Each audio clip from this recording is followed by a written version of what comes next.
This presentation grew out of my observation that organizations constantly struggle with introducing, implementing, and supporting change in the workplace. Everyone's seen it. A new program or initiative is introduced, and almost immediately, the resistance dance begins. This resistance can range from indifference on one end to outright refusal to participate on the other.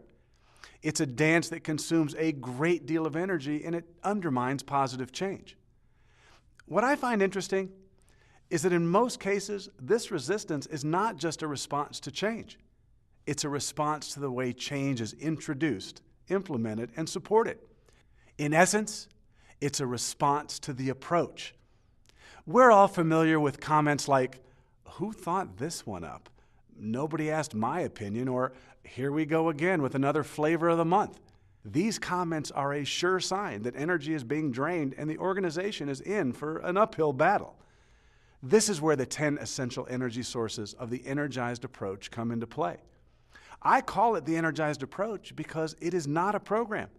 It's a fairly simple and practical approach that helps organizations introduce change in a way that invites participation and minimizes resistance.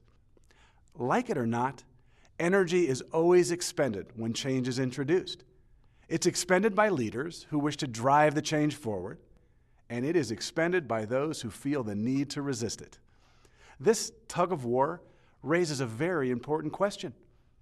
What is the cost in time, money, and effort when the energy of those driving the change is canceled out by those who are fighting it?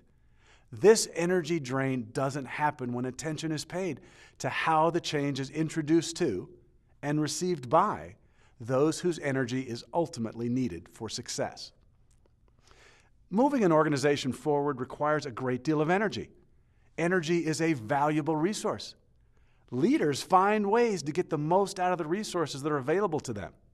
Things like apathy and resistance drain energy, while receptiveness, enthusiasm, and motivation bring it on in abundance. This session introduces the 10 essential energy sources and shows how the Energized approach minimizes resistance, maximizes participation, and creates an environment that is receptive to growth and change. This session is designed for managers, supervisors, department heads, or anyone who is in a position of influencing change in their organization.